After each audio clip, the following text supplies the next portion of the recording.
할렐루야, 성도 여러분, 지난밤에 잘 주무셨습니까? 5월 29일 금요일 아침이 밝았습니다.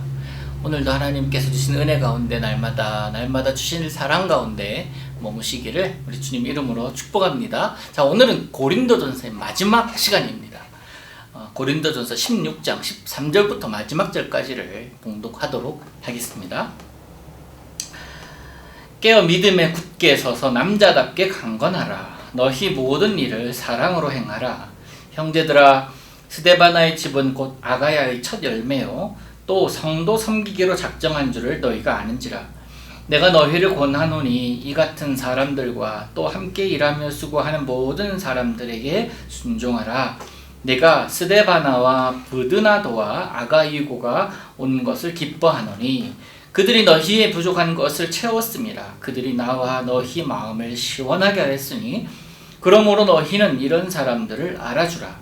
아시아의 교회들이 너희에게 문안하고 아굴라와 브리스가와 그 집에 있는 교회가 주 안에서 너희에게 간절히 문안하고 모든 형제도 너희에게 문안하니 너희는 거룩하게 입맞춤으로 서로 문안하라.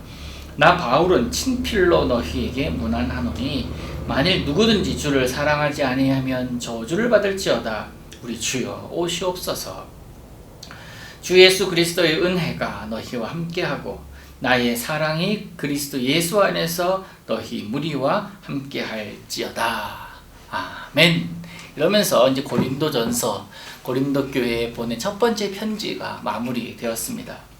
오늘은 고린도전서 결론입니다. 고린도전서 결론이라기보다는 사도 바울이 각 초대 교회들에게 보낸 편지의 마지막 결론이 거의 이렇게 비슷합니다. 누구누구를 기억하고 그들을 순종하라. 그러면서 예수 잘 믿으라. 주님 오실 것이다. 내가 너희를 축복한다. 이런 이야기로 결론을 내리죠. 명령형 문장이 참 많이 보입니다. 깨어라.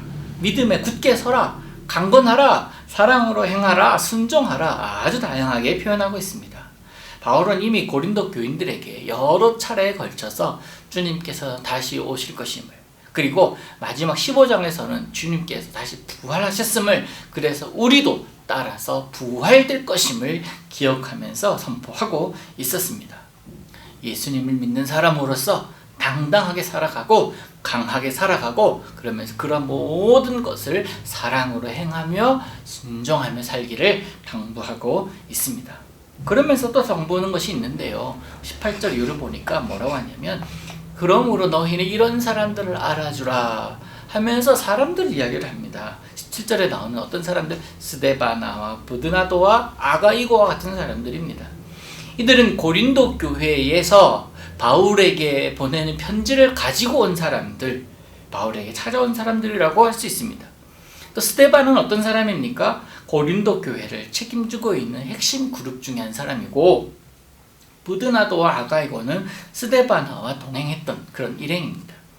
스데바나는요, 고린도 1장에서 나옵니다. 그는 어떤 사람이었냐면 바울이 직접 세례를 베푼 사람입니다.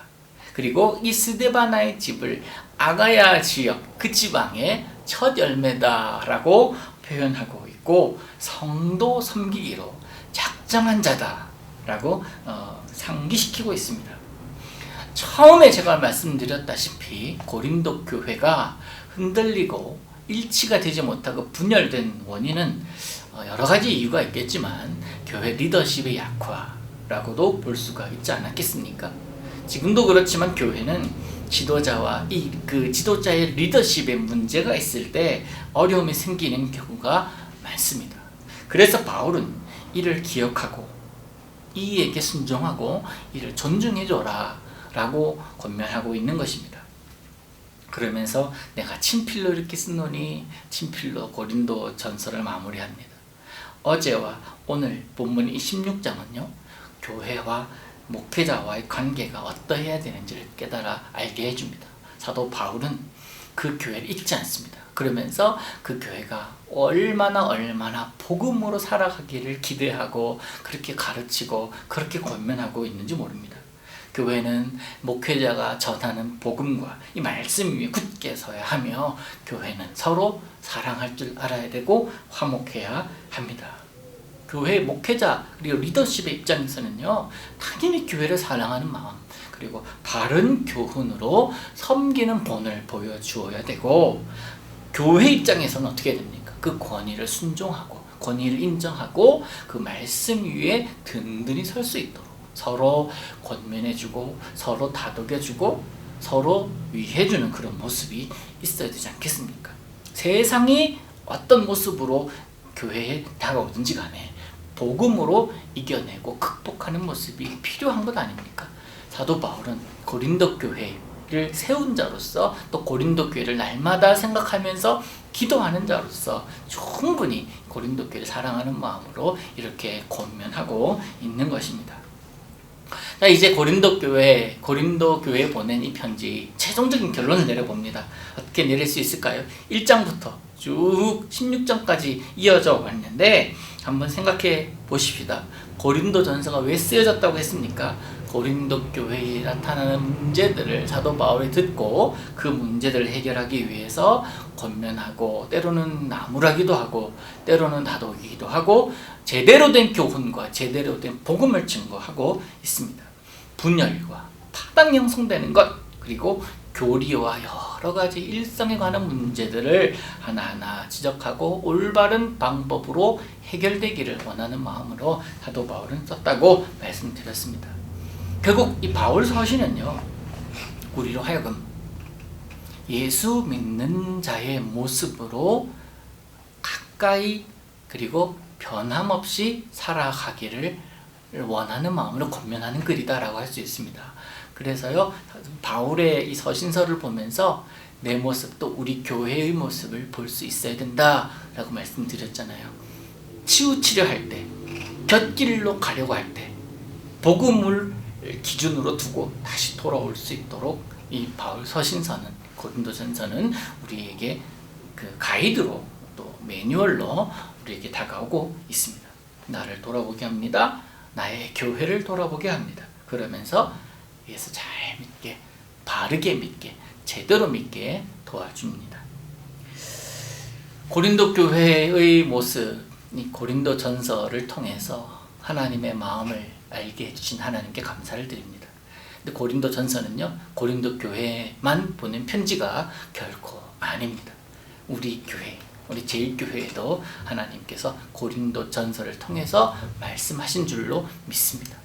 오늘도 우리를 외면하지 않으시고 우리를 잊지 않으시고 여전히 우리의 하나님께 가까이 나아가고 하나님의 올바른 길에서 떠나가지 않기를 바라시는 우리 하나님의 마음을 잘 알아서 오늘도 내일도 주님 오실 때까지 우리 함께 신앙생활 제대로 하고 바로 할 수 있기를 우리 예수님의 이름으로 축복합니다. 하나님 아버지, 고린도전서를 마무리하면서 하나님께 감사드립니다. 우리 교회의 방향 또 나의 신앙의 방향을 점검하게 하신 하나님, 매일 아침마다 이렇게 고린도전서를 보면서 다시 한번 생각하게 하신 하나님께 모든 영광을 돌려드립니다. 하나님 보시기에 참 좋은 신앙인으로 참 좋은 교회로 우리가 살아갈 수 있도록 도와주시고 그런 행함이 있는 믿음의 사람들 다 되게 하여 주옵소서. 예수님의 이름으로 기도하옵나이다. 아멘.